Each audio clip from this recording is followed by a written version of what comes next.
ቅድስት ቤተ ክርስቲያን ስርጎት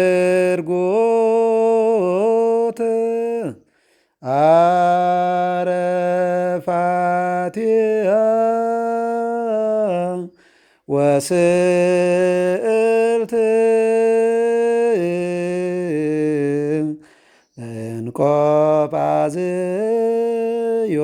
እንቆጳዝዮን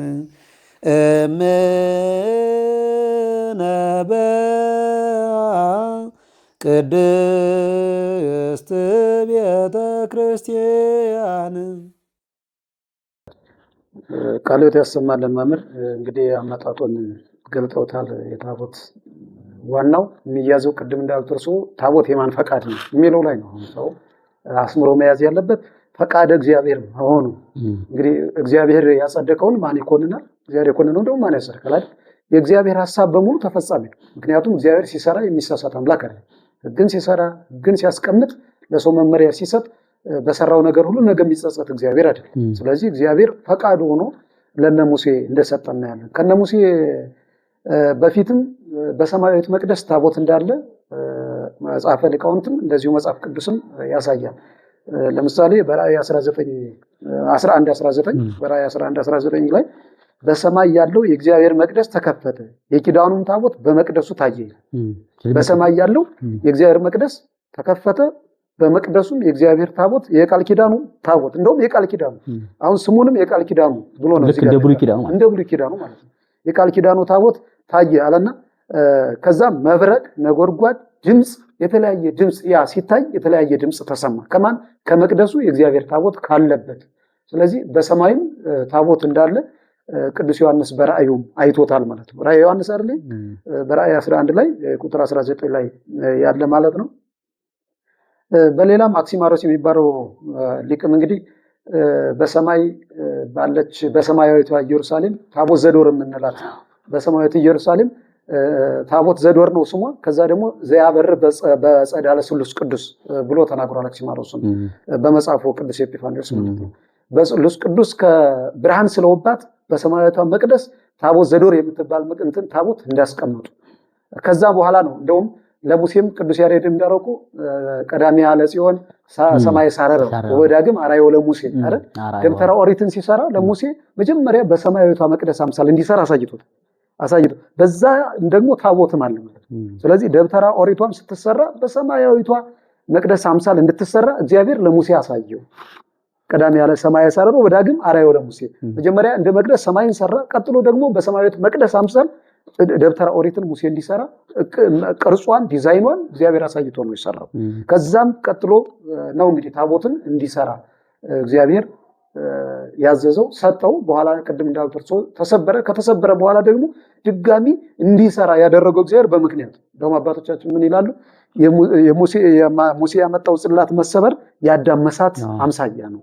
አዳም መጀመሪያ በቅድስና እንዲኖር ተፈጠረ። በኋላ ተሳሳተ። ከተሳሳተ በኋላ እግዚአብሔር በአዳም ስተት ምክንያት ወደ ዓለም እንዲመጣ ወደ ዓለም መጣ፣ ተወለደ። ከዛ በኋላ ቅዱሳን የእግዚአብሔርን መልክ እየመሰሉ ቅዱሳን እስከ ዓለም ፍጻሜ ድረስ እንዲቀጥሉ ሆነ። ያን ሁሉ ያደረገው ማን ነው? የአዳም መሳሳት። ቀጥሎ የሙሴ የመጀመሪያዋ ጽላት መሰበር ደግሞ ጽላት እስከ ዓለም ፍጻሜ ድረስ ያቺ ስትሰበር ሁለተኛ መቅረጹ ጽላት እስከ ዓለም ፍጻሜ ድረስ እየተቀረጸ እንዲኖር ምክንያት ሆኗል ብለዋል አባቶቻችን። ለዛ ነው ቀርጻ አምጣ ነው አይደል? ቆይና እሰጥሃለሁ እኔ አንተ መቅረጽ አትችልም። ስለዚህ እና ወደ ተራራው እንደ በፊተኛው ተገናኝተን እኔ ራሴ እሰጥሃለሁ አላለው። ራስ ከዛው ካለው ከተፈጠረው እንጨት ከሱ ሙሴ ከሚኖርበት ቦታ ከዛው ከመሬት ላይ ከበቀለው እንጨት ቀርጾ ይዘናል ተሰጠውና የአዳም መውደቅ እንደውም በውዳሴ ማርያም ትርጓሜ እኮ እንላለን የቀደመው ጽላት የኋለኛው ጽላት ብለን ለእመቤታችን ምሳሌ እንሰጠዋለን፣ ለአዳም ምሳሌ አድርገን እንሰጠዋለን ትርጓሜ ስንተረጉም። ስለዚህ በብሉይ ኪዳን ድጋሚ መቀረጹ ሌሎችም እንዲሰሩት አድርጎ በነገራችን ላይ ባስልኤል ከግራር እንጨት ታቦትን ስራ። አሁን ታቦት የምንለው እኛ እንግዲህ የቀደመው ጽላት ሌላ ነው፣ ታቦት ሌላ ነው አይደል? ጽላት 10ቱ ቃላት የተጻፉበት ነው፣ ህጉ የተጻፈበት ነው። ታቦት ደግሞ የህጉ የጽላቱ ማደሪያ ነው፣ ማስቀመጫው ነው። በኋላ ግን እኛ ደግሞ ምን አድርገናል? ታቦትን ጽላትም መሰዊያ የምንለው እሱን ራሱን ነው ማለት ነው። ታቦት የምንለው እሱን ነው። ጽላት የምንለው ለምንድን ነው? የመጀመሪያው ታቦት የጽላቱ ማደሪያ ነበረ። ጽላቱ ማን ነበረበት? የእግዚአብሔር ቃል ነበረበት። የቃል ኪዳኑ ጽላት፣ ቃል ኪዳኑ እዛ ጽላቱ ላይ ነው ያለው። የቃል ኪዳኑ ታቦት ያለው በውስጡ ባለው በጽላቱ ቃል ኪዳን ነው ማለት ነው። ቃላቱ በተጻፉበት በእነሱ አምሳይ የቃል ኪዳኑ ታቦት እየተባለ ይጠራል። የቃል ኪዳኑ የተባለው ግን ታቦቱ ላይ አይደለም። ቃል ኪዳኑ የተጻፈው ጽላቱ ላይ ነው አይደል? በቃል ኪዳኑ ባለበት ጽላት የቃል ኪዳን ታቦት ተብሎ ተጠራ። ታቦቱ ያ ቃል ኪዳን የተሰጠበት ታቦት። እኛ በአዲስ ኪዳን ሁሉንም ታቦት፣ ጽላት፣ ምጽዋ ብለን አንድ ያደረግነው ቃል ኪዳን ያለበት ቃል ኪዳኑ በዚሁ ታቦት ላይ ተጽፎ ስላለ በእኛ በዚሁ ታቦት ላይ እና በዛ አሰጡ ቃላት ቃል ኪዳን ተጽፏል። እግዚአብሔር ከእስራኤል ጋር ቃል ኪዳን ገብቶባቸዋል። ቃል ኪዳን ስለሆነ ነው የቃል ኪዳኑ ታቦት እያለ ነው የሚሄደው መጽሐፍ ቅዱስ እና ያን ቃል ኪዳን በአዲስ ኪዳኑም ደግሞ እንዲሁ ቃል ኪዳን የሰጠበት ነው። ምን ብሎ ዘበላ ሥጋዬ ወሰቴ ደሜ ቦየው ዘላለም ብሎ ቃል ኪዳኑ ራሱ ያ ቃል የነበረው ራሱ ቃል ኢየሱስ ክርስቶስ በቃል የተናገረው ራሱ ደግሞ አካላዊ ቃል መጥቶ በታቦቱ ላይ የሚገለጥበት ሆነና በመጀመሪያም ቃል ነበር። ያ ቃል ደግሞ እግዚአብሔር ራሱ። ስለዚህ ያ ቃል በአዲስ ኪዳኑ ታቦት ላይ ስጋው ይቆረስበታል፣ ይፈተትበታል እና ዞሮ ዞሮ መምጫው ከዛ እንደሆነ ፈቃድ እግዚአብሔር እንደሆነ መያዝ ነው። ቀጥሎ ደግሞ አገልግሎቱም ቅድም እርሶ እንደገለጡት እግዚአብሔር ፈቃድ ሆኖ ሰጣቸው። ለምን ሰጣቸው? የእግዚአብሔር መገለጫ ሆኖ እግዚአብሔርና ሙሴ እንዲገናኙበት ነው አይደል? ቅድም እርሶ ሲያነቡት እንደነበረው በዛ በሁለቱ ኪሩብ ባሉበት በታቦቱ መካከል ተገለጨ ምን እላለሁ አነጋግራለሁ አይደል? ስለዚህ እግዚአብሔርና ሙሴ የሚነጋገሩት በየት ነበር ማለት ነው? በታቦቱ ነበር ማለት ነው። እንደውም የሚገርመው ደግሞ በኋላ እንመጣበታለን። ወደ አዲስ ኪዳኑ ስመጣ መጣበታለሁ። ከታቦቱ ላይ ደግሞ እነማን ነበሩ? ኪሩብ ነበሩ። ስለ ኪሩብ አለ። ኪሩቤልን ሳለባቸው ተብለዋል አይደል? የቅዱሳን ስም መሰየም ታቦት የት ነው ሲባል መነሻው ይሄ ነው። አሁን ታቦትን በቅዱሳን ስም የምንሰይመው እኛ በብሉይ ኪዳን እግዚአብሔር ኪሩቤልን ከታቦቱ ላይ ስሏቸው፣ እኛም ለዛ ነው በአዲስ ኪዳንም በቅዱሳን ስም ቀርጸን ምን ብለን እንትን የምንላቸው። ስለዚህ እንደዛ አድርጎ የእግዚአብሔር መገለጫ ሙሴና እግዚአብሔር ከዛ በኋላ እስራኤል ከመቅሰፍት የሚድኑበት ባህርን የተሻገሩበት በቃ ልዩ እግዚአብሔር ኃይሉን የገለጠበት ታቦት ነው ማለት ነው በብሉይ ኪዳን። ሙሴ እንደውም እግዚአብሔር ሁለተኛ ቅረጽ አለው። እሱ ደግሞ አረጋግጧል ለትውልድ በኋላ በዘዳግም ላይ እንደገና ለአዲሱ ትውልድ አስተዋውቋቸዋል። ራሱ እንደቀረጸ እግዚአብሔር እንዲህ ይላል። እግዚአብሔር እንዳለ ከግራ እንጨትን ሰራው ይላል። እንደፊተኛ 2 ድንጋይ ጽላቶች ጠረቡ፣ በእጄ ይዤ ወደ ተራራ ወጣሁ። እንግዲህ ለአዲሱ ደግሞ ራሱ ሲያስተዋውቅ ቀድሞ እንዲህ ያለ ነበር አይደል? ቅድም ሰው ሲያነቡት እንደነበር አሁን ደግሞ ራሱ ያደረገውን ለአዲሱ ትውልድ እያስተዋወቀ ማለት ነው። ምክንያቱም ተፋልሶ እንዳይመጣ ይዘውት እንዲቀጥሉ ቀጣይ መሆኑን ታቦቱ እያሳየችው ነው። ይሄ ታቦት ከየት የመጣ ነው? ቀድሞ እኮ እግዚአብሔር የሰጠው ተሰብሯል፣ ከዚህ በኋላ እኮ አያስፈልግም እንዳሉ ራሱ እንደቀረጸ ደግሞ በእጄ ይዤ ወደ ተራራው እግዚአብሔር እንዳለኝ ወጣው ይላቸውና እግዚአብሔርም እንደ ቀድሞ ጽፎ ሰጠኝ። ጽላቶቹን በሰራሁት ታቦት አኖር፣ እነሱም በዚያ አኖር። ራሴ ያደረኩት ነው እያለ ለትውልድ እንዲተላለፍ እናንተም ለልጅ ልጆቻችሁ እያስተማራችሁት የሚቀጥል ጉዳይ ነው። አሁን ላለነው እና እኮ ለትውልድ አይደል? አሁን ላለነው ሙሴ ላለነው ደብረ ታቦር መጥቶ ነበር አይደለም? እንጠይቀው ይሄን ነው የሚለው። ደብረ ታቦር ሲገለጥ ሙሴ እንደው ምንድን ህግ ነበር የሰማው ቢባል ይሄው እንደዚህ ነው። ለትውልድ ያስተማረውን ነው ለኛም ያስተምረን እና በዚህ መልኩ እንትን ብሏል የእግዚአብሔር። በኋላም እንግዲህ ወደ አዲስ ኪዳን ስንመጣ መነሻው እግዚአብሔር ነው። በአዲስ ኪዳን ደግሞ ኢትዮጵያ ሀገራችን ተዋህዶ ሃይማኖታችን ከብሉይ ኪዳን ካመጣቻቸው አንዱ ታቦት በቃ ከብሉይ ኪዳን ይዘናቸው የመጣ ነው። አንዱ ቅብብሎሽ በትውፊት የመጣው ማን ነው ከተባለ አሁን ቅድም እንዳሉት ኮርሶ ኦሪትን ልሽር አልመጣሁም ልፈጽም ነው አላል። አሁን በታቦተ በቀድሞ በጽላቱ ላይ የተጻፉ ቃላት አጠቃላይ አልተሻሩ። እንደውም እነዛን ቃላት እየጠቀሰ ነው ላጸናቸው መጣው ያለው። ወደኋላ እኮ ቀድሞ እንዲህ አታድርግ ተብሎ አትግደል ተብሎ ነበር።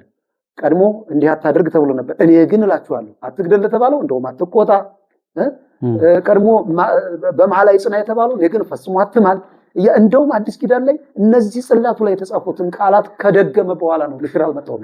ስለዚህ የጽላቱ የታቦቱ ቃላት ናቸው። እዚሁ ማቴዎስ ወንጌል ምዕራፍ 5 እስከ 6 ጭምር ተሸጋግረው ስርዓት እንዲሆን የተደረጉት የተራራው ላይ እግዚአብሔር ያስተማረባቸው ልሽራቸው አልመጣሁም የተባለ በታቦቱ ላይ ያሉትን ቃላት የደገማቸው ማለት ነው። 10ሩንም እዛው ላይ እዛ የታዘዙትን እዚሁ ላይ እየደገም አጸናቸዋለሁ። እኔ ግን እንዲህ እላለሁ እንደ ስመከመ መኮንን የሚሄረው አይደል ቀድሞ ዛሬ በአካል መጥቼ ቀድሞ በቃል የተናገርኩትን ዛሬ በአካል መጥቼ እኔ ግን እንዲላቸዋለሁ እያለ ያጸናቸውና ልሽር አልመጣሁም የተባለው የታቦቱ ቃላት ናቸው፣ የጽላቱ ቃላት ናቸው። ስለዚህ ከዛ አንጻር እንነሳና ወደ አዲስ ኪዳን በዛ መልኩ በጣም ብዙ ያመጣናቸው ነገሮች አሉ። ነገራችን ላይ ከብሉይ ኪዳን እንደውም በተለይ ኢትዮጵያ ሀገራችን የባህል አከባበር ስርዓት ባህል ጭምር ይዛ መጣለች። ከብሉይ ኪዳን ብሉይና አዲስን አጣምራ ያዘች ቤተክርስቲያን የምንለው ለዚህ ነው። ቤተክርስቲያን ብሉይና አዲስ አጣምራ ይዛለች ሲባል ታሪኩን ትምህርቱን ብቻ አይደለም አገልግሎት የተሰጠባቸውን ነገሮች ንዋያቱንም ጭምር ይዛ መጣለች። እንመጣባቸዋለን። እነ ማዕጠንተ ወርቅ፣ እነ ተቋመ ወርቅ፣ እነ መብራት ነው ከብሉይ ኪዳን የመጡ ናቸው። ከመቅደሱ በአዲስ ኪዳንም እነ ጳውሎስ ጭምር የጠቀሷቸው አይደል? በተለይ ዕብራውያን ላይ ጠቅሷቸው አስቀምጧቸው እነ ታቦትን፣ እነ ተቋመ ወርቅን፣ በቃ አጠቃላይ እነ ማዕጠንተ ወርቅን፣ እነ መሶበ ወርቅን፣ እነ በትረ አሮንን እኮ ቅዱስ ጳውሎስ አስቀምጧቸዋል። ከየት የመጡትን? ከብሉይ ኪዳን ከደብተራ ኦሪት የመጡትን። ስለዚህ በአዲስ ኪዳን ታቦት እንደሚያስፈልግ ቅድም የጠቀስኩት የዮሐንስ ራእይ ማስረጃ ነው። በአዲስ ኪዳን ታቦት እንደሚያስፈልግ በሌላ መልኩ ቅዱስ ጳውሎስም እኮ ብሏል በሁለተኛ ቆሮንቶስ 6 ላይ ታቦትን ከጣዖት ጋር የሚደምር ማን ነው? አሁን የማያስፈልግ ቢሆን በአዲስ ኪዳን ታቦት የሌለ ቢሆን እንዴት ነው ታቦትን ብሎ ቅዱስ ጳውሎስ ሊያነሳው የሚችለው? እንደውም እኮ በነገራችን ላይ ክርስቶስን ከቤልሆር ብሎ ከቤልሆር አለ፣ ክርስቶስ አለ፣ ቤልሆር አለ፣ ሁለቱን ጨለማና ብርሃን አለ። ከዛ ታቦትና ጣዖት ቃላት ያሰማል። እንዴት አድርጎ እንደለይቶ ክርስቶስን ከቤልሆር ታቦቱ ማን ነው? ክርስቶስ ከታቦቱ አለ ነው ማለት ነው። አንጻሩ እሱ ነው ማለት ነው። የደጎቹ የበጎነት አንጻሩ ክርስቶስና ታቦቱ ናቸው ማለት ነው። የጨለማው አንጻር ደግሞ ቤልሆርና ጣዖት ናቸው። ስለዚህ ቅዱስ ጳውሎስም ታቦትን አንስቶታል። ለዛ ነው ቅዱስ ዮሐንስም መቅደሱ ተከፈተ የእግዚአብሔር ታቦት ያ እንግዲህ ወደፊትም ወደኋላ ያየ ነው ቅዱስ ዮሐንስ አይደለም? በራእዩ ወደፊትም ወደኋላ ያየ ነው። በአዲስ ኪዳን በዚህ መልኩ ታቦት ይቀረጻል ማለት ነው። እንግዲህ ታቦት በአዲስ ኪዳን ሲቀረጽ አቀራረጽ ስርዓት አለው። በቆነና ቤተክርስቲያን የተካተተ ነው። እንዴት ማን ነው የሚቀርጸው፣ እንዴት ነው የሚቀረጸው የሚለው በቆነና ቤተክርስቲያን ተካቶ ተቀምጧል። አባቶቻችን በትውፊትም ጭምር የመጣ ነው። እንግዲህ በብሉይ ኪዳን ታቦት የእግዚአብሔር ፈቃድ እንደሆነ ሁሉ ተዋሕዶ ሃይማኖታችን ደግሞ ፈቃድ እግዚአብሔርን የምትፈጽም ስለሆነች ታቦትም አንዱ የእግዚአብሔር መገለጫ ስለሆነ ያን ታቦት የተባለውን ቅርጹን አስተካክላ የሚቀረጽበትን ሁኔታ የሚቀርጸውን አካል የታቦቱን አከባበር አስቀምጣለች። በትውፊትም እንደዚሁ በስርዓት እንግዲህ ታቦትን የሚቀርጸው በመጀመሪያ መሰዊያ ነው። ታቦት መሰዊያ ነው። ምንድነው የምንሰዋበት? ራሱን ክርስቶስን የሚሰዋበት ነው። ቅዱስ ሥጋውን ክቡር ደሙን የሚሰጥበት ነው። የቃል ኪዳን እንዳልነው ቅድም የቃል ኪዳኑ መሰዊያ ነው። መሰዊያ እንዳለን የመጽሐፍ ቅዱስ ጥቅሶች ያስረዳሉ። ለምሳሌ ማቴዎስ 5 ላይ እናንተ መስዋዕቱን የሚያከብረው መሰዊያው ነው ተብሏል አይደል? መስዋዕቱን የሚያከብረው መሰዊያው አይደለምን? ክርስቶስ መሰዊያው አይደለምን? ስለዚህ ታቦቱን መስዋዕቱን የሚያከብረው መሰዊያው አይደለምን ካለ የመስዋዕቱ መሰዊያ ታቦት መሰዊያ አለ ማለት ነው። ማን? ታቦት መስዋዕት የተባለው እንግዲህ በአዲስ ኪዳን ደግሞ ሌላ ሊሆን አይችልም። የአዲስ ኪዳኑ ታቦት መቼስ መጽሐፍ ቅዱስን ለሚያምን ሰው መጽሐፍ ቅዱስን ለያዘ ሰው የአዲስ ኪዳኑ መስዋዕት ኢየሱስ ክርስቶስ ነው አይደል? የፋሲካችን በግ የተባለው ኢየሱስ ክርስቶስ ነው። ቅዱስ ጳውሎስም መሰዊያ አለን ይላል። እንደው ምን ይላል? መሰዊያ አለን ከእርሱም ሊበሉ ድንኳኒቱን የሚያገለግሉ መብት የላቸውም ይላል። ዕብራውያን 13:10 ላይ መሰዊያ አለን አለ። መቼ? በአዲስ ኪዳን። ከሱም ደግሞ ከመሰዊያው ላይ ለሚሰዋው ደግሞ ድንኳኒቱን ያገለገሉ የነበሩ የመብላት መብት የላቸውም። ድንኳኒቱን ያገለገሉ እንደማናቸው ሌዋውያን ካህናት ከአዲስ ኪዳኑ መስዋዕት ከኢየሱስ ክርስቶስ አልደረሱም። ስለዚህ መሰዊያ አለን ብሎ ተናግሯል ማለት እንደ ቅዱስ ዮሐንስም እንዲህ ይላል፣ ጠና የያዘው መልአክ በመሰዊያው አጠገብ ቆሞ አየሁት። በራእዩ ላይ ጠና የያዘው መልአክ በመሰዊያው አጠገብ ቆሞ አየሁት። መሰዊያ በአዲስ ኪዳን አለ ማለት ነው። መሰዊያ አለ ካልን እንግዲህ መቼስ በአዲስ ኪዳን በግ አምጥተን አንሰዋ፣ በሬ አምጥተን አንሰዋ፣ ይደራ አምጥተን አንሰዋ። መሰዊያ አለ ካለ የሚሰዋ አካል አለ። መስዋዕት ደግሞ ማን ነው? ኢየሱስ ክርስቶስ እንደሆነ ይታወቃል። ስለዚህ መስዋዕቱ ውስጥ ካለ ድረስ መሰዊያው አለ። መሰዊያው ደግሞ ማን ነው? ታቦት። ይሄን ታቦት መሰዊያ አድርገን እንድንጠቀምበት አቀራረጹ ከብሉይ ኪዳን የተለየ ነው። ከብሉይ ኪዳኑ አቀራረጽ የተለየ አቀራረጽ አለው። ያም ለአቀማመጥ፣ ለአያያዝ፣ ለሁኔታዎች እንዲመች ተደርጎ እንዲቀረጽ ለመስዋዕቱ ስርዓት ካህናት ይዘውት ሲንቀሳቀሱ የቀደመው 4 ሰዎች ነው የሚሄዱት። 4 ሰዎች ሁለት መሎጊያ አለ፣ 4 ቀለበት አለ። ሁለቱ መሎጊያ በዚህና በዚህ በኩል በቀለበቱ ይገባና በፊት በኩል 2 ሰዎች ከኋላ በኩል 2 ሰዎች ተሸክሞት ይጓዙ ነበር። ያ ጉዞ ላይ ይደረግ ነበር። እኛ ደግሞ በዛ ልክ በቀኖና ቤተክርስቲያን በዛ ልክ ባይደረግም በቀኖና ግን ተወስኖ ልክ ቅርጹ ለአያያዝ ለመስዋዕቱ ጽዋና ጻይሉንና ጽዋውን እንዲችል ተደርጎ ይቀርጻል። ማን ይቀርጸዋል ሲባል ደግሞ ልክ ሙሴን የመሰለ ሰው ነው የሚቀርጸው። ነገራችን ሙሴን አይደል ቀርጻ አምጣ የተባለው? አዎ የአዲስ ኪዳን ሙሴ። በኋላ ደግሞ ባስልኤል ከግራር እንጨት ታቦቱን ሰራ፣ መጠኑ እንደ ቀድሞ አድርጎ ሰራ ይላል መጽሐፍ ቅዱስ። ባስልኤል ዘጸአት ምዕራፍ 37። ባስልኤል እንግዲህ የሙሴ አገልጋይ ነበር። ባስልኤልና ኤልያብ የሚባሉ ከተራራ የነበሩ ሰዎች ምስጢር ሲገለጽላቸው ከሰባው ሊቃናት ከታች ከተራራው ሳይወጡ የተገለጸላቸው ሁለቱ ማለት ነው። ያ ባስልኤል የሙሴ አገልጋይ ነው። ታቦትንም እንደቀረጸ ራሱ ከሙሴ ቀጥሎ ሌሎች ሰዎች እንዲቀርጹትም የባስልኤል ማሳያ ነው። እና ሙሴን የመሰሉ የተቀደሱ አባቶቻችን ናቸው የሚቀርጹት። ታቦት እንደተፈለገ ከገበያ ተገዝቶ እንደተፈለገ ከሆነ ገሌ ቀረጸው ማለት ሙያ ያለው የመቅረጽ ሙያ ያለው ሰው ብቻውን አይቀርጸውም። ሙያ ብቻ አይደለም የሚጠይቀው፣ ሙያና ቅድስና፣ መንፈሳዊነት። ያ ታቦት ሲቀረጽ ታሪክ ተጠንቶ የታቦቱ ከቀደመው ታቦት ጋር ተያያዥነቱ ታይቶ የበቁ አባቶች በጸሎት ቤታቸውን ዘግተው በትህርምት ሆኖ ነው የሚቀርጹት። ከዛም ደግሞ እንትንም አለው አይደለም ይከብራል። በጳጳሳት ከተቀረጸ በኋላ ደግሞ ሌላ ስራ ነው። በጣም ዝም ብሎ ታቦት ብድግ አድርገን አምጥተን እንደዚህ የምናስቀምጠው ነገር አለ። ቤተክርስቲያን የተከለ ሰው ሁሉ ታቦትን ብድግ አድርጎ አምጥቶ ከገበያ ገዝቶ የሚያመጣው አይደለም።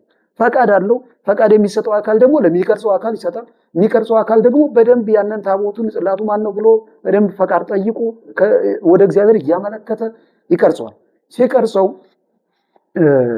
እንግዲህ ሲቀረጽ ታቦት ባዶ አይደለም። ታቦት ባዶ አይደለም። ከታቦቱ ላይ አብረው የሚቀረጹ ስዕላት አሉ። የሚቀረጹ በመጀመሪያ ስላሴ ናቸው የሚሳሉት። በጣም የሚገርመው እሱ ስላሴ ናቸው የሚሳሉት። ለምን? የእግዚአብሔር መገለጫ ነው ብለን የለም አንድነት ሶስትነት ከታቦቱ ላይ አለ ማለት ነው። አንድነት ሶስትነት ይገለጣል። አንዱ ወልድ ኢየሱስ ክርስቶስ በኋላ መስዋዕት ሆኖ ይቀርብበታል። ሶስትነታቸው ደግሞ እዛው ላይ ስለ ስላሴ ይቀረጻል። ቀጥሎ ደግሞ ምን ይደረጋል? ምስለ ፍቁር ወልዳ ቅዱስ ዮሐንስ ዘረፈቀ ውስጥ ተጽኖ ይደረግበታል ዮሐንስ ወንጌላዊ። ከዛ ቀጥሎ ደግሞ ምስለ ፍቁር ወልዳ ይደረጋል። ከዛ ደግሞ ታቦቱ ሰማዕትም ከሆነ ጻድቅም ከሆነ ደግሞ ከዚህ ከመቤታችን ቀጥሎ ዝቅ ብሎ ይቀረጻል ማለት ነው። አሁን ያ ሰማዕቱ ወይም ጻድቁ ወይም መልአኩ ወደ መቤታችን አማልጅኝ ይላል። መቤታችን ደግሞ ወደ ስላሴ ትማጸናለች። ዓለም እንዲማር የሰው ጸሎት መልስ እንዲያመጣ ይቅርታ እንዲያመጣ መቤታችን አቀራረጹ በራሱ ልክ ከምናገለግለው አገልግሎት ከትምህርቱ ትምህርት ጋር መልዕልተ ፍጡራን መተፈጣሪ አይደል ምንላት ከምንላት ጋር እሱን ሁሉ እንትን ያደርጋል። እሱን ራሱ የሚያደርግ ነው። እንደዛ ተደርጎ ይቀረጻል። ከተቀረጸ በኋላ ደግሞ ስማቸው ይጻፋል። ስም አለበት። አሁን የቀደመው ታቦት የቃል ኪዳን ገብቶበታል፣ ቃላት ተጽፎበታል ብለን አይደል? አሁንም ደግሞ ይጻፍበታል። ማን የሚለው አልፋ ኦ የሚለው አልፋና ኦሜጋ መጀመሪያውና መጨረሻው እኔ ነኝ አይደል? መጀመሪያውና መጨረሻው እኔ ነኝ። ይሄ ቃል የብሉይ ቃልም ነው የአዲስ ቃልም አይደል? መጀመሪያውና መጨረሻው ብሎ ለሙሴ እግዚአብሔር ነግሮታል። ገና ታቦትን ከመስጠቱ ገና ከመጠሪው ማን ላከኝ ልበል ሲለው ዘጸአት ምዕራፍ 3 ላይ ያለ አይደል? መጀመሪያውና መጨረሻው ላከኝ ብለህ ተናገራል። ይሄ ቃል የብሉይ ቃል ኪዳን በብሉይ ቃል ለሙሴ ቃል ኪዳን የገባበት ቃል ነው። በቃ አብሬ እሆናለሁ፣ አሮን አለለ፣ እኔም አለው፣ ከተላለሁ፣ ሂድ ተብሎ የተሰጠው ቃል ኪዳን ነው። ይሄ መጀመሪያውና መጨረሻው አልፋና ኦሜጋ የተባለው ደግሞ በኋላ በአዲስ ኪዳን ደግሞ ለዮሐንስም ታይቷል ማለት አልፋና ኦሜጋ ብሎ ይሄ ቃል ታቦቱ ላይ ይቀመጣል። ታቦቱ ላይ ይጻፍበታል። አልፋ ኦ ቤጣ ተብሎ ይቀመጥበታል። ይሄ እግዚአብሔር ቃል ነው። ለቃል ከዚህ በኋላ ስንሰግድ ለማን ነው የምንሰግደው? ደግሞ ለቃሉ እንሰግዳለን። ለቃሉ እንድንሰግድ ደግሞ ምን ተብሏል? በዚህ በፊልጵስዩስ 2:4 ላይ በሰማይ ያለው በምድር ያለው ከምድር በታች ያለው ሁሉ በኢየሱስ ክርስቶስ ስም ለኢየሱስ ክርስቶስ ስም ምን ይላል?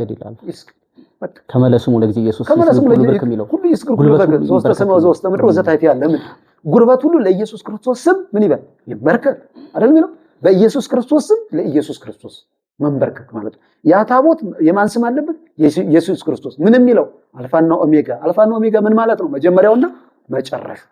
እና በአዲስ ኪዳን ይሄ ተደርጎ ይቀረጽበታል። ከዛ በቅዱሳን የቅዱሳንም ስዕል የሚሳሉ ቅድም አንስቼዋለሁ። የቅዱሳን አሁን አንዳንዶቹ እሺ የቀደመው የእግዚአብሔር መገለጫ ነው፣ እግዚአብሔር የሚገለጥበት ነው። በቅዱስ ሚካኤል በቅዱስ ገብርኤል እንዲህ በቅዱሳን ስም ለምን ትቀርጻላችሁ አሉ።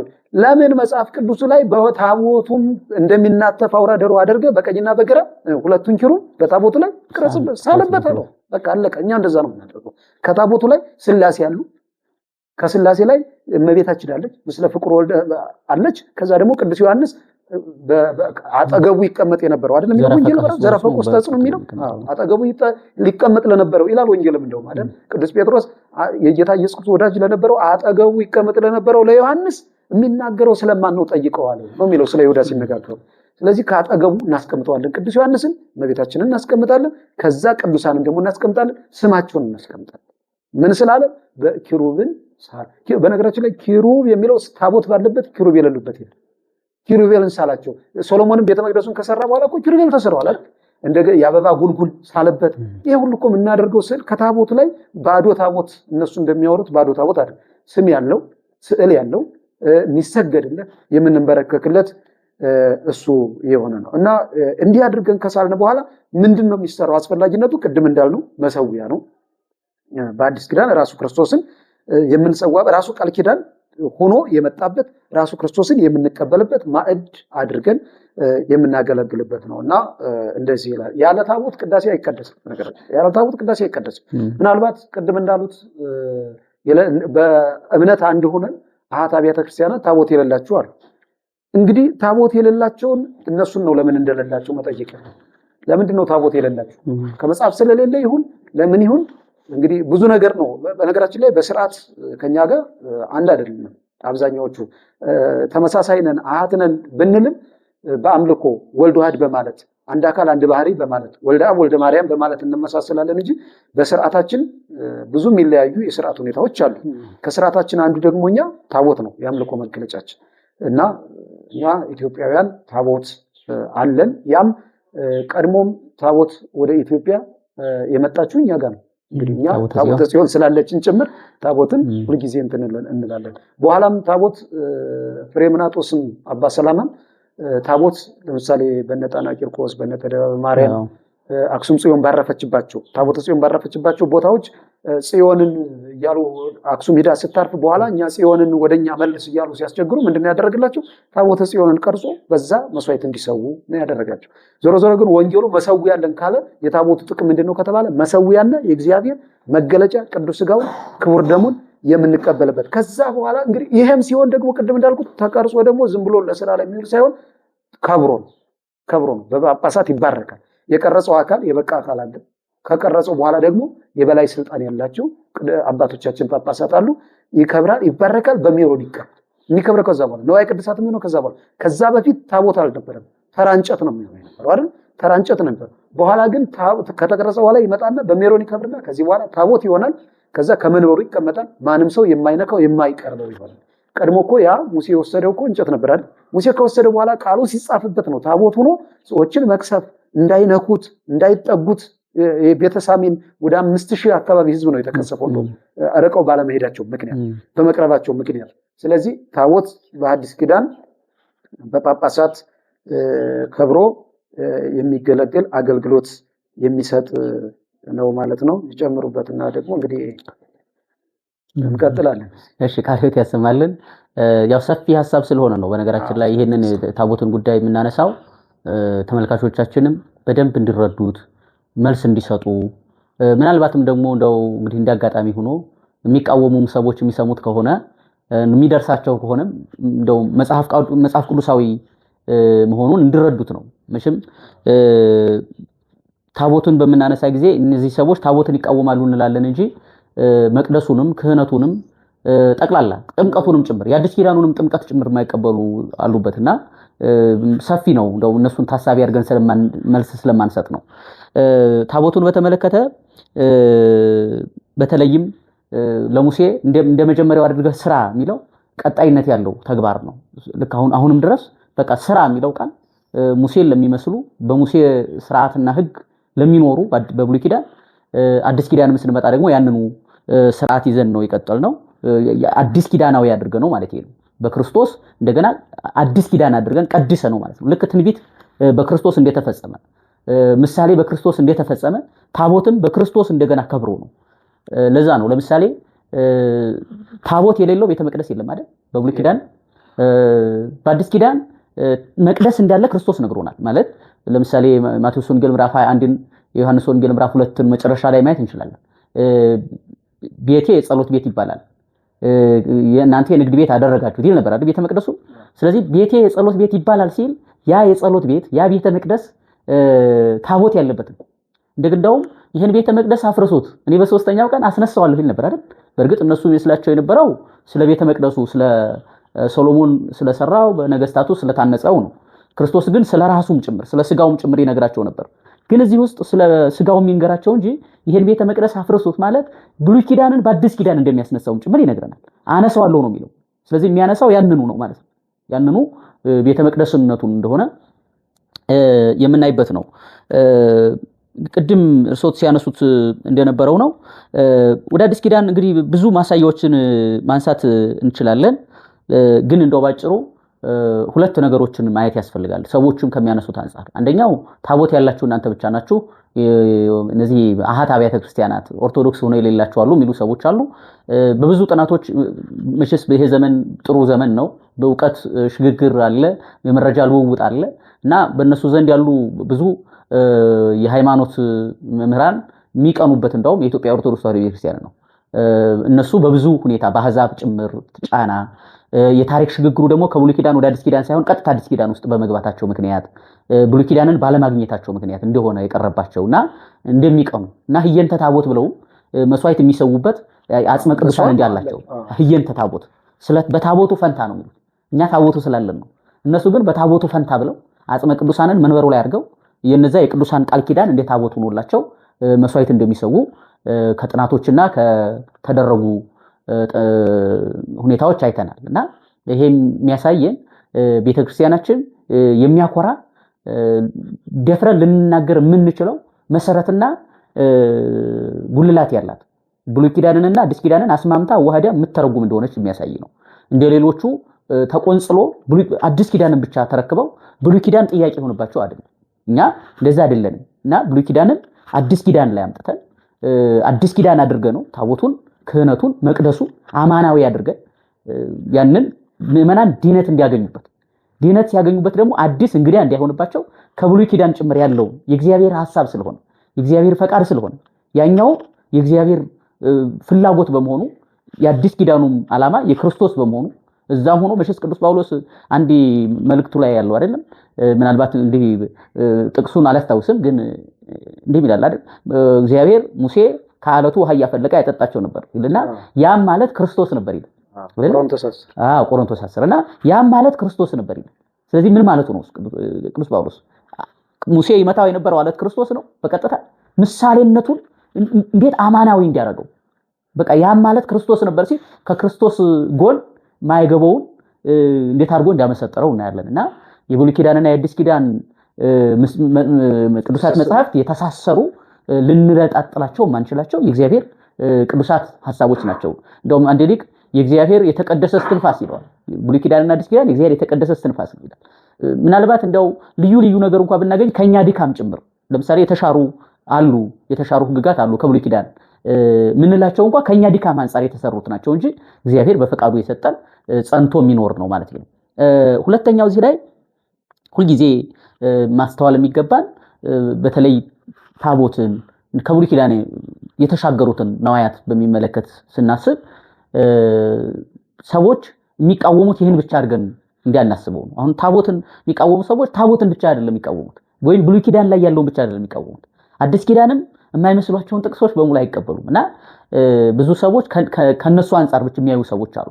በቃ እንደው ስለ ታቦት ሲነገር ጠላት ከሚያመጣቸው ሐሳቦች ተነስቶ የሚያይ ስላለ ይሄንንም በደንብ እንዲረዱት ነው። ታቦት ግን ቅድም እርሶት ቀደም ተከተሉን እንደነገሩን በዛ ቀደም ተከተልነት ቤተክርስቲያን እስካሁን ትጠቀማለች። ወደፊትም ምዕመናን እየተባረኩበት ቤተክርስቲያን እየጸናችበት ትስስሩ ካህናት፣ መቅደስ፣ ታቦት፣ መስዋዕት ይሄ ስርዓቱን ጠብቆ ነው የሚሄደው። እያንዳንዱ አንዱ ከአንዱ ሳይፋለስ ክህነቱ ከታቦቱ መቅደሱ ከመስዋዕቱ ሳይፋለስ ሁሉም ስርዓቱን ጠብቆ ይሄዳል። ሁሉም ግን በክርስቶስ በአዲስ ኪዳኑ መስዋዕት የተዋጀ የተቀደሰ ነው። በነገራችን ላይ ይሄን ስንል የክርስቶስ ማዳን እኮ ለሰው ልጆች ብቻ እኮ አይደለም አይደል? በብሉይ ኪዳን ያሉ አበው ነቢያት የሰው ልጆች በሙሉ በክርስቶስ ዳኑ፣ ክርስቶስ ድህነትን ሰጣቸው ስንል እኮ በብሉይ ኪዳን ያሉ አገልግሎቶች በሙሉ ተቀደሱ። የአዲስ ኪዳን መዋጀት አገኙ ማለታችን ጭምር ነው እንጂ በቃ አዲስ ኪዳን ያለው በሙሉ ተሽሮ በቃ ቀርቶ እንደውን ገና አዲስ አንድ ብለን ጀመርን ማለት አይደለም። ያማ እንደ ሰው አስተሳሰብ ነው የሚሆነው። ሰው እውነት ነው የሆነ ጊዜ በድካም ያደረገው የሆነ ጊዜ ደግሞ ሲያደርግ በቃ ተሳስቼ ነበር ባለፈው እንግዲህ ባለፈው ያለውን ታሪክን ትቼ ዛሬ አዲስ አንድ ብዬ ጀምሬያለሁ ሊል ይችላል። እግዚአብሔር ግን እንደ ሰው አይደለም። ራሱ ቢለለ እኔ እግዚአብሔር አይደለወጥም ይላል አይደል? ስለዚህ እግዚአብሔር የሚለወጥ አምላክ አይደለም። ለዛ ነው ማቴዎስ ወንጌል ምዕራፍ 8 ላይ እኮ አንድን ለምጻም ካዲያነው በኋላ ምንድነው የሚለው? ሂድና ራስህን ለካህን አሳይ ነው የሚለው። ራስህን ለካህን አሳይ። ምሽስ ያን ጊዜ ክርስቶስ ሐዋርያትን ካህናት አድርጎ መድቦ እንደ አዲስ ኪዳኑ መስቀል ይዘው የሚናዝዙ የሚያስሩ የሚፈቱ ነው አይደለም። በብሉይ ኪዳን የነበረውን ክህነት እግዚአብሔር እንዴት እንደሚያከብረው ጭምር ነው የሚያሳየን። ራስህን ለካህን አሳይ ሲል ካህኑ የየትኛው የክህነት አካል ነበር? የብሉይ ኪዳን የአዲስ ኪዳን ስንል እኮ ግልጽ ነው አይደል? የብሉይ ኪዳኑ ክህነት ገና ያለበት ዘመን፣ የአዲስ ኪዳኑ ክህነት ገና ለመክበር ዋዜማ ላይ የነበረበት ጊዜ ነውና ይሄን ያህል አክብሮት እንድንከብርበት አድርጓል። ከዛ ደግሞ በአዲስ ኪዳንም ስንመጣ ቅዱስ ጳውሎስን በጣም በሰፊው ነግሮናል። እንደውም ቅዱስ ጳውሎስ ከሚገርመው ነገር እኮ ዕብራውያን ላይ ያው የጻፈውም ለነሱ ለዕብራውያን ስለሆነ ለብሉይ ኪዳን ሰዎች ስለሆነ በጣም ሰፋ አድርጎ ነው የጻፈልን። ስለ ሙሴ ሲያነሳ ሙሴ የቤቱ አገልጋይ ነበር። እግዚአብሔር ክርስቶስ ደግሞ የቤቱ ባለቤት የቤተ መቅደሱ ባለቤት እንደሆነ ይነግረናል። ስለ መስዋዕቱም ቅድም አንስተውታል፣ ሰፊ ያነሳል ቅዱስ ጳውሎስ። እሱም ብቻ ሳይሆን ብሉይ ኪዳን ላይ ያሉ ቅዱሳንን እንኳን እንዴት አክብሮ እንደሚያነሳቸው ነው። እንዴት አክብሮ አሁን እንግዲህ እኛ ቅዱሳን ለነገሩ አሁን ያሉ ሰዎች ቅዱሳንንም አንቀበልም ስለሚሉ ይገርማል እኮ። ቅዱስ ጳውሎስ ብሉይ ኪዳን ላይ የነበሩትን ገና በክርስቶስ መዋጀት ውስጥ ያልሆኑትን በዛ ውስጥ የኖሩትን እንኳን ቅዱሳን ጊዜ ያጥረኛል ይላል እኮ። ያነሳና ስማቸውን ይዘረዝር ባርቅ፣ ዮፍታሔ፣ ጌዴዎን እና ጊዜ ያጥረኛል ይላል። ማለት ብዙ ነበር እንዳይነስ የፈልገውና ይሄን ሁሉ የምናይበት ስለሆነ የብሉይ ኪዳኑን ከአዲስ ኪዳኑ ጋር አስማምተን ማስኬድ ያስፈልጋል። እዚህ ላይ ቅድም እንትን ያሉትን ይሄ እንደመጀመሪያው አድርገህ ስራ መጠኑን በተመለከተ እንደው በጣም መረዳት ያለብን ሁልጊዜ አንድ ነገር በዛው በመጀመሪያው አይቀጥልም። እንደ ሁኔታው፣ እንደ ህዝቡ፣ እንደ አኗኗሩ፣ እንደ ስርዓቱ አፈጻጸም የሚለወጡ ነገሮች ይኖሩታል። ያም የእግዚአብሔር ፈቃድ ያለበት ነው። ዝም ብሎ ሰው ደስ አለኝ ብሎ የሚያደርገው አይደለም። በዛ መጠን አዲስ ኪዳን ስንመጣ የአዲስ ኪዳኑ ታቦት ለክርስቶስ መስዋዕት በሚሰዋበት መጠን ሆኖ እንዲዘጋጅ ያው እንደመጀመሪያው አድርገህ ስራ ባለው እንደመጀመሪያው ሆኖ ግን አሰራሩ ግን መጠኑን ልኩን ጠብቆ የሚሰራበት አለ። አንዳንድ ሰዎች እዚህ ላይ የሚያነሱት ጥያቄ እንደው ለምንድን ነው ምስጢር የምታደርጉት? ለምንድን ነው የምትሸፋፍኑት ይሉናል። እውነት ለመናገር ይሄ አስገራሚ ነው። ምክንያቱም አንደኛ ምስጢር ነው፣ የእግዚአብሔር ስም ያለበት ነው። ምስጢርነቱ ይሄ ነው፣ ሌላ ምስጢር የለውም ብለናል እኮ። ከማይነቅዝ እንጨት ይሄ ምስጢር ነው እንዴ? ከማይነቅዝ እንጨት ስራ የሚለው እኮ ምስጢር አይደለም አይደል? ይሄ ከእንጨት እንደሚሰራ የሚያሳይ ነው። ግን የምትሸፋፍኑት ለምንድን ነው የሚለውን ግን እነሱ ልብስ ለብሰው የሚሄዱት ለምንድን ነው ማለት? አንድ ነገር እኮ መሸፈን ማለት ምን ማለት ነው? መጀመሪያ ነገር እኮ አንድ ነገር ግልጥ ተደርጎ እኮ አይደረግም አይደል? ለምን ክርስቶስ ሲሰቀል እንኳን ፀሐይ፣ ጨረቃ፣ ከዋክብት ዓለም በሙሉ ጨለማ እንዲሆን ያደረጉት ለምንድን ነው? ክርስቶስ በተሰቀለ ጊዜ ራቁቱን ሲሰቀል ከ6 ሰዓት እስከ 9 ሰዓት ዓለም ሁሉ ጨለማ ሆነ አይደል የሚለው። ስለዚህ መጋረጃ አለ ማለት ነው። ስለዚህ መጋረጃ አለ፣ መስዋዕት በሚሰዋ ጊዜ መጋረጃ አለ። መጋረጃው ደግሞ ምንድነው? የእግዚአብሔር ክብር ነውና በእግዚአብሔር ክብር የተሸፈነ ነው እንጂ ምስጢር የሚባል ለሰው የማይገለጥ ሆኖ አይደለም። የሚገለጥ ነው። የሚገለጠው ግን ቅድም ባልነው መንገድ ነው። ቅድም ባልነው ለምእመናን በሚጠቅማቸው መንገድ ክብር በሚያገኙበት መንገድ ይገለጣል። ከዛ ውጭ ግን ሰውም ልብስ አለው። ቤተክርስቲያን በንዋያተ ቅድሳት ላይ የምታለብሰው የንዋያተ ቅድሳት አልባሳት አሏት እና በዛ መጠን ታቦቱም ይከብራል ማለት ነው። ታቦቱም ይከብራል። የሚከብረው ግን ቅድም ባልነው መንገድ በመጠኑ ነው። ይሄን ያህል